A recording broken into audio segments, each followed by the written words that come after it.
Good morning. Welcome to this week's edition of Winston's Weekly, covering all things property. My name's Chris Gosling from Australian Fund Monitors. Welcome, Winston. And may I start off by saying that is a splendiferous shirt. Thank you. It's Floral Friday. Floral Friday. Good. Okay. So there's been a bit happening over the last week, Winston, which has affected the property sector.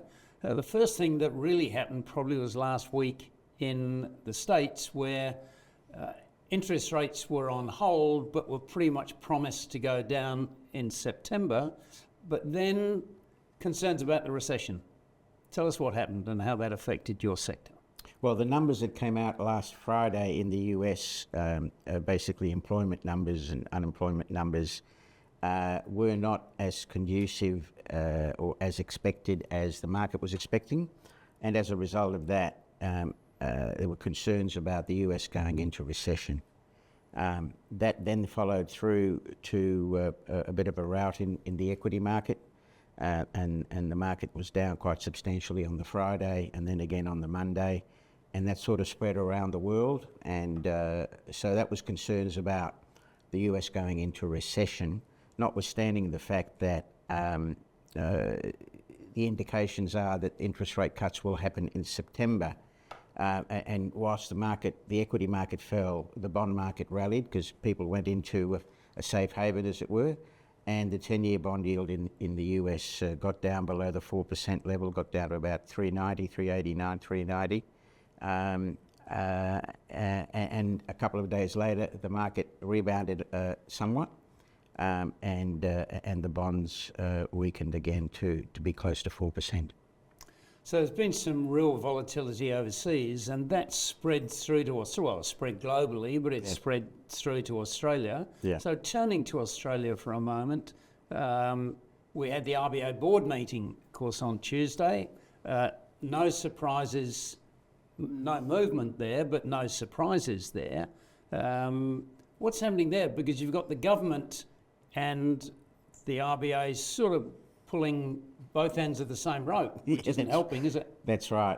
Well, the issue that came out of the RBA meeting was primarily that it was pretty well emphatically stated that there'd be no rate rises this year, and that they had in fact considered, or rate cuts this year. They had in fact considered a rate rise at the last meeting, but didn't push the button. And the statement that they are prepared to raise rates if needs be, if the data doesn't come out in favour of cutting rates. So now expectations of a rate cut have been pushed out into 2025 and probably at the end of the first quarter, if anything. So that also rattled our market. I should also mention that on the Friday last week when the US market fell, the Japanese market fell 13%. So it was a sort of a global reaction around the world, and we fell as well. This is also coming at reporting time, reporting season both in the US and in Australia. So within that property sector, what's been happening when it comes to reporting, and how's the property market been handling this volatility? Well, one would have thought when the bonds rallied that the property market would have looked a bit better, but I think a lot of people are waiting for the results to come out. And this week we did have a couple of results, and one of them in particular, Mirvac came out with a result. Now, remembering when a result comes out, the data is primarily historical, so that's already happened. We know what that situation is.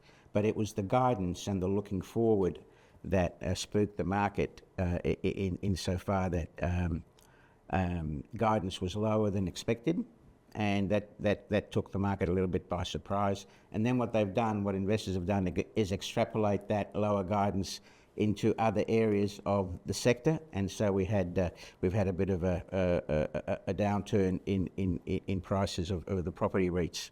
And have you got any particular stock you want to highlight this week, Winston? Well, the one stock I want to highlight in terms of the stock of the week is Dexus Convenience Retail.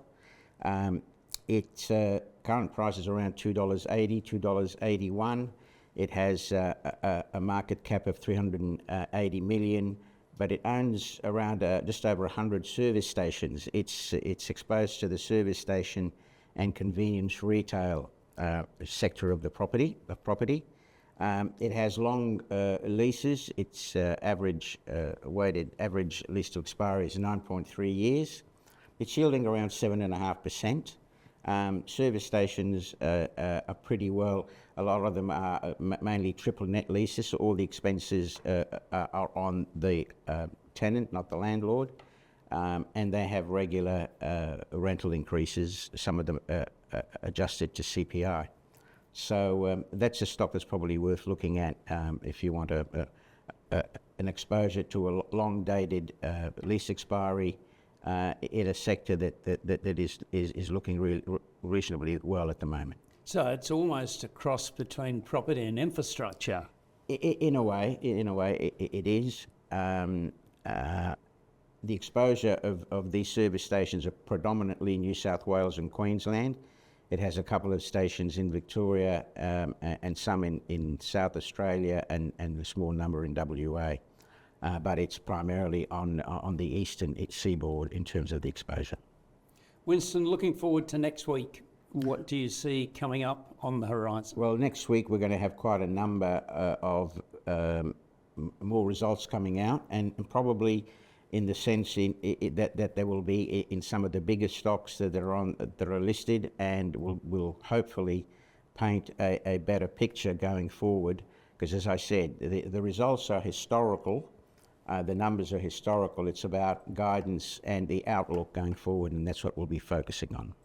We'll look forward to seeing you again next week on Winston's Weekly. Thank you very much, Winston. It's a pleasure.